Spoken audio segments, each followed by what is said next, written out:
All right, this is week 3 of the Entrepreneurial Journal reflection entry from Sean. That's me, obviously. Um, and I'm glad to know that this form of journal entry is valid. So I had some concerns that maybe everybody just did like the whole writing blog thing, but I'm glad that this is good. Um, and for this week, we're not like addressing a specific question, which I got marked down on before for last week. So this week we're just going to be talking about my experiences for what we learned and read about in the week's study stuff. So I think the one of the biggest themes for this week was business ethics and integrity, which is a really key component for good business, of course. And you can see that the businesses that don't take this as seriously as they should end up failing. A lot of what I've seen recently is the whole Me Too movement and the emphasis on the sexual harassment and sexual misconduct allegations and cases that have been brought forward, and it just goes to show you how much of a problem we have had in this country for a long time that hasn't been addressed. So it's good that that is more of a serious thing, and that women's voices are being heard, and everyone's voices, of course, but more specifically those that haven't been heard before. And I think that that goes a very long way to improve a general overall culture of integrity.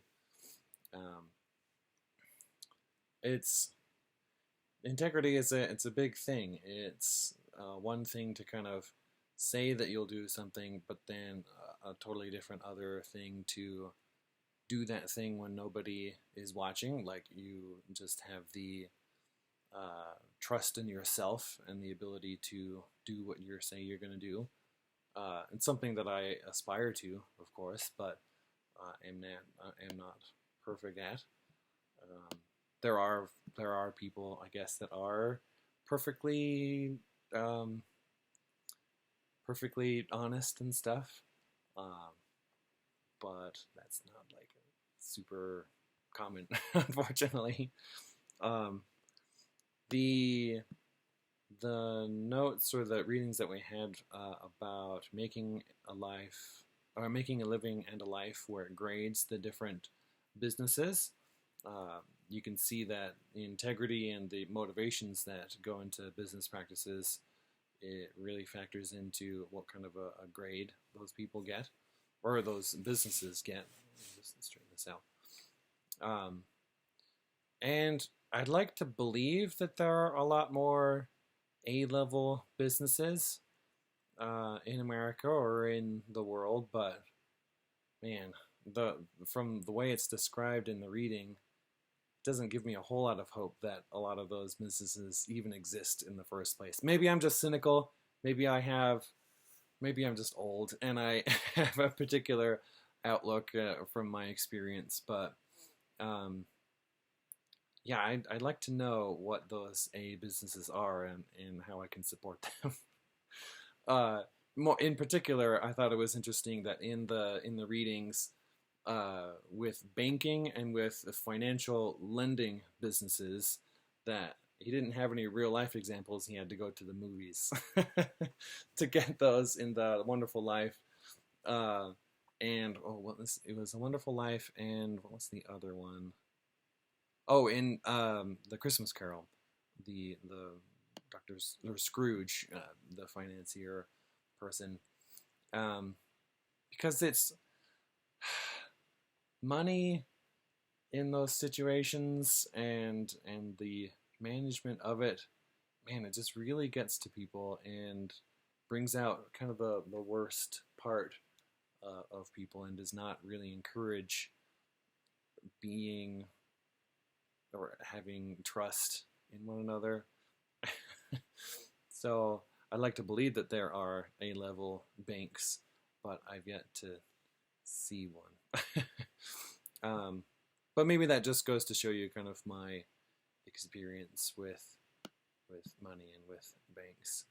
But it's good to know and good to, on a personal level, to evaluate myself and what I would be willing to do or what kind of a business I would want to set up and everything. And that's kind of the basis of this whole class, is to encourage Christ-like attributes and Christ-like businesses and things that he would be proud of. So that's the goal, of course.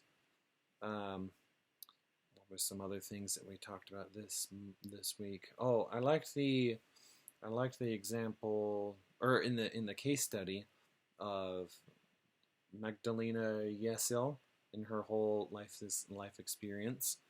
I don't know how much integrity was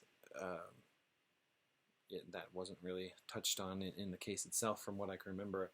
But I just really enjoyed the first kind of case study that we had for this semester, and it ended up being about a woman who is an immigrant and also like of an ethnic background.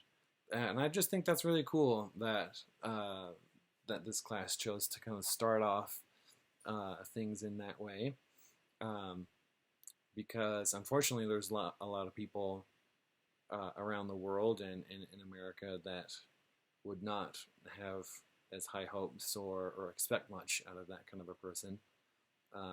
But I do. I think that women are powerful, and I want to be the best kind of example and empowering my two little girls. I have a 6-year-old and a 2-year-old, and I want them to just have the brightest future possible, and encourage them to chase their dreams and to achieve all that they set out to do.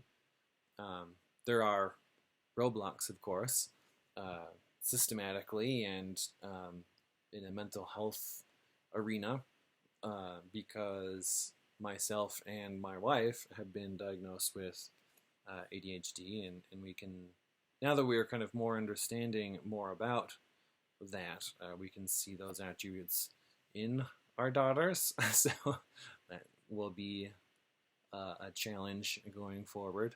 But it's my goal to help my kids be just the most that they can be. And I was glad for the example of in the case study. And my determination for where I thought Magdalena should go at the end of the case study on the premise was definitely to stick as an individual investor. And that's what I wrote the case study 2-page response about, or I guess at the end, where she very much seemed to be a person that thrived in kind of a rough and tumble beginning stages, startup type of a situation. That seemed to be where she was most happiest and where she could really dig in and really invest her time and interest in something that really needed it. I think that's something that I kind of reflect with or resonate with. Going back to ADHD, of course, again, where there's a thing called hyper focus, where you kind of bounce between different hobbies or interests, because like it will